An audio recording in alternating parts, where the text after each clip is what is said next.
In 2022, MIT researchers ran an experiment that should terrify anyone who's ever explained themselves. They measured what happens in high-stakes negotiations when someone doesn't respond.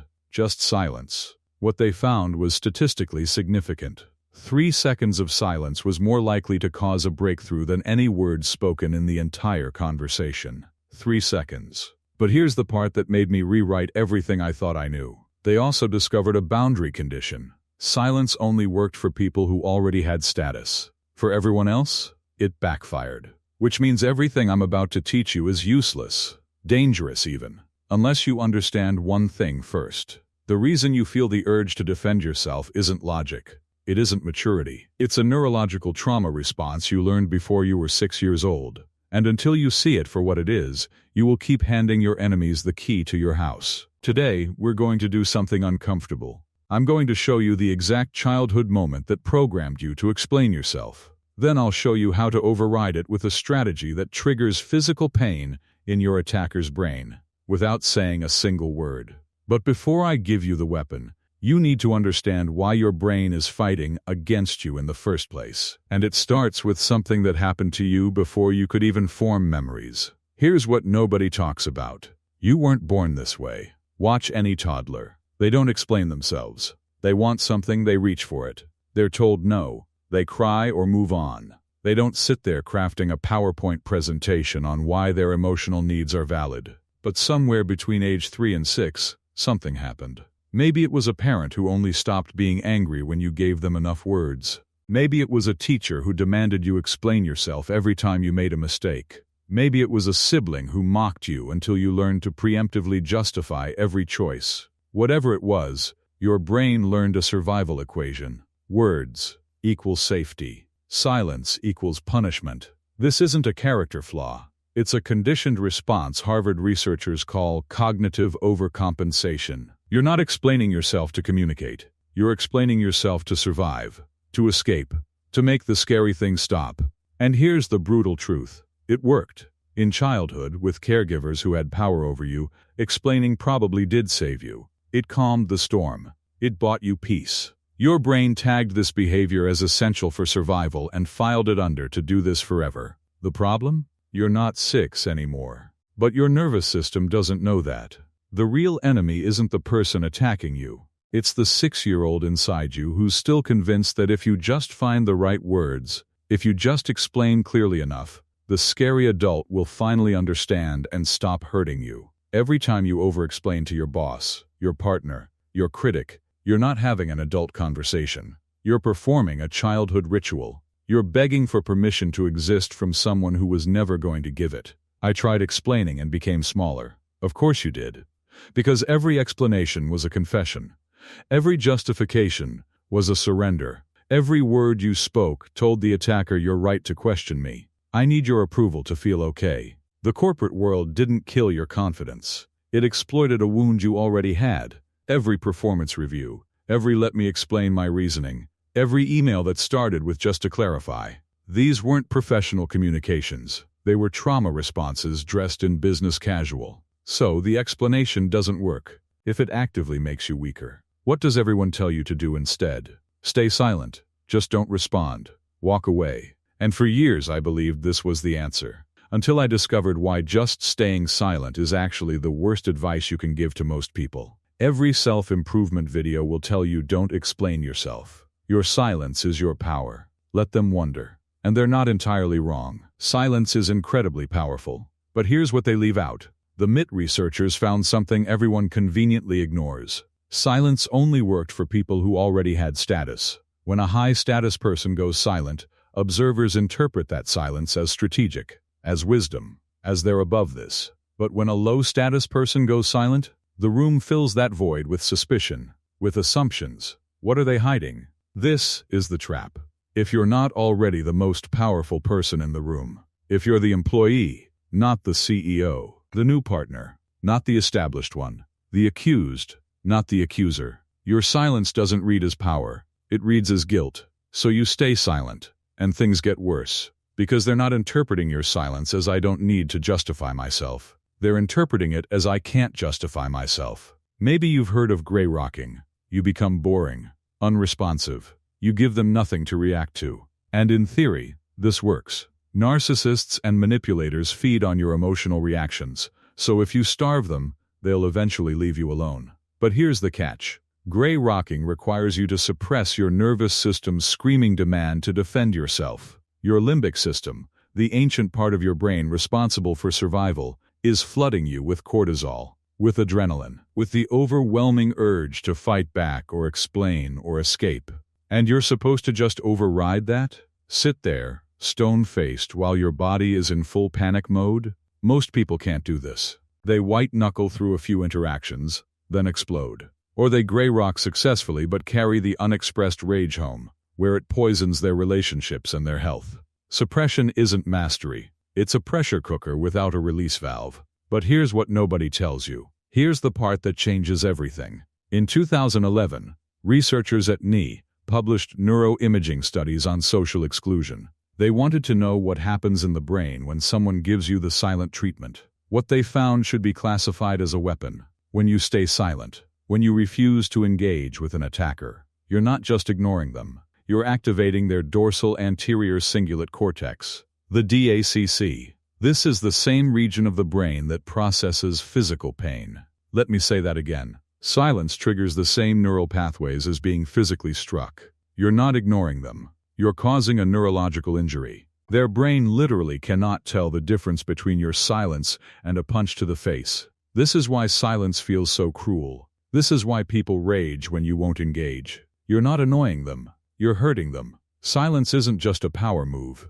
It's a biological weapon, and you've been deploying it wrong. The problem with all conventional advice is that it focuses on what you do externally. Stay silent, gray rock, have a clever comeback, without addressing why your brain keeps betraying you. These tactics work for people who already have internal stability. But if you're still carrying that childhood wound, if your nervous system still believes that explanation equals survival, then every tactic is just a mask over a terrified 6-year-old. Which brings us to the actual solution. The one that doesn't require you to suppress anything.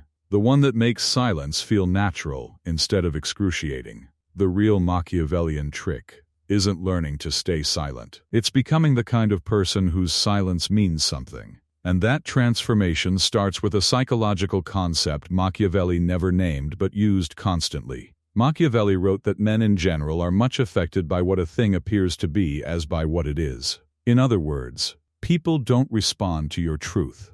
They respond to your presentation. When you defend yourself, you shatter the illusion of certainty. You become debatable. You become real. And anything real can be attacked. But when you stay silent from a position of status, you're not real. You're a projection, an enigma. And the beautiful thing about an enigma is that people fill it with their own assumptions. And those assumptions are usually more flattering than reality. The trick isn't silence. The trick is becoming someone whose silence means something. Here's the trap no one tells you about. You can't skip the hierarchy. If you don't have status yet, you need to build it before you weaponize silence. What does this mean practically? It means you first demonstrate undeniable competence. You deliver results that speak for themselves. You accumulate what psychologists call idiosyncrasy credits, the social capital that allows you to deviate from expected behavior without losing authority. A CEO's silence is powerful because everyone knows what they've built. An intern's silence is suspicious because no one knows what they're capable of.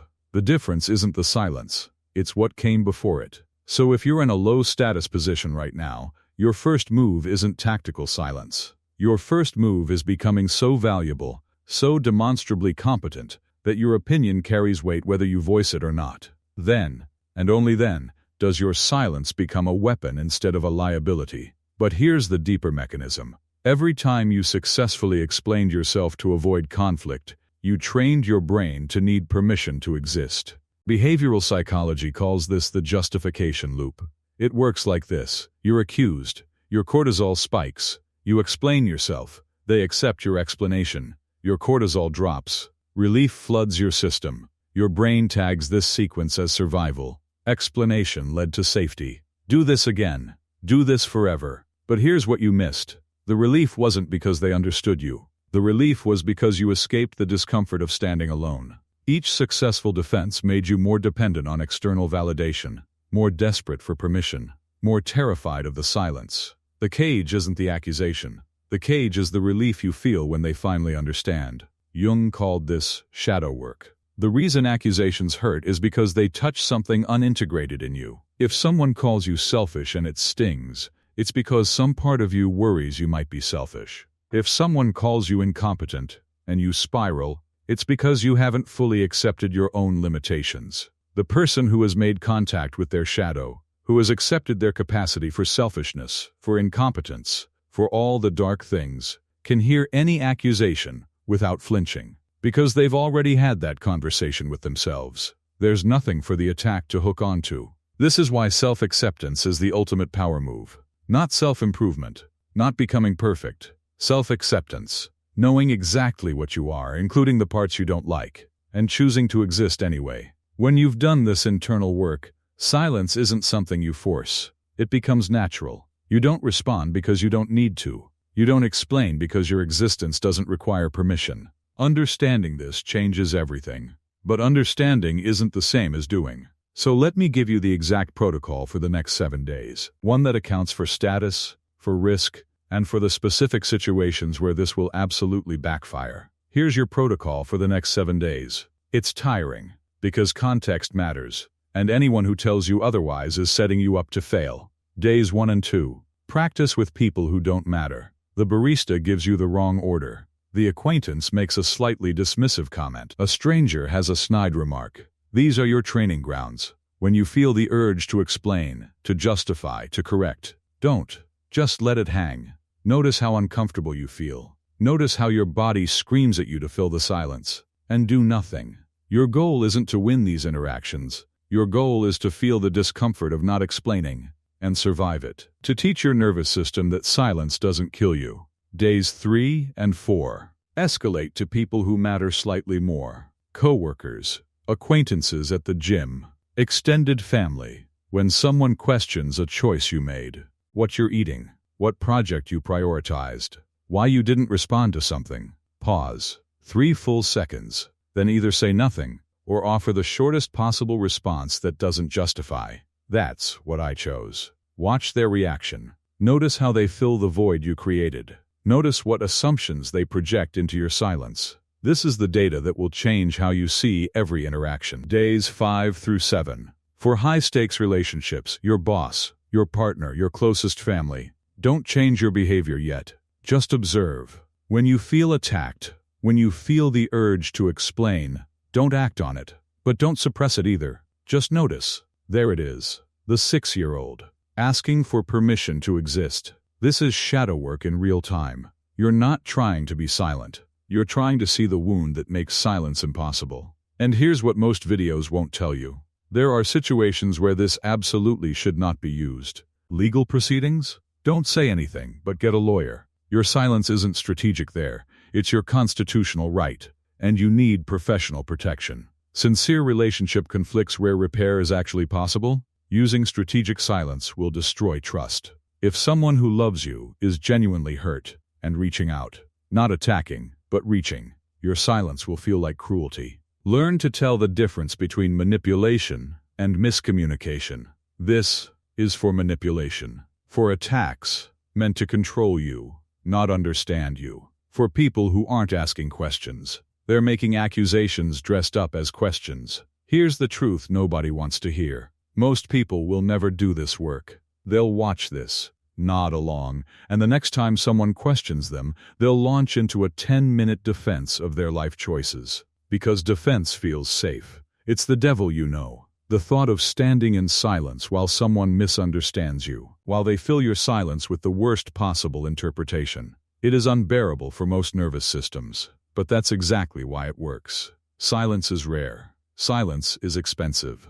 Silence signals that you have so much internal stability that you can afford to be misunderstood, that your sense of self doesn't require their validation to hold together. Your silence is not cruelty. It is self-respect. And the ultimate Machiavellian secret? The person who explains themselves is a subordinate seeking permission. The person who remains silent is a leader who has already granted themselves permission. In the vulgar crowd of the 2020s, where everyone is screaming to be understood, true strength speaks loudest when it says nothing at all. The question isn't whether you can stay silent. The question is whether you have enough respect for yourself to stop begging strangers to understand you. The trick was never learning what to say. It was learning what to stop needing.